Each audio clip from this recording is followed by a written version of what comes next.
We are the ones that program our lives. Bwana Yesu atukuzwe.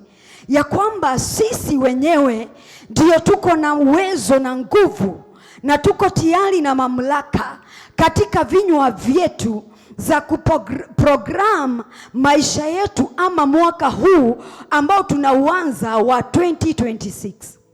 Wewe ndio utaprogram maisha ya nyumba yako, maisha ya kazi yako, maisha ya familia ama maisha ya ministry ambao Mungu amekuweka ndani yake kupitia kinywa chako.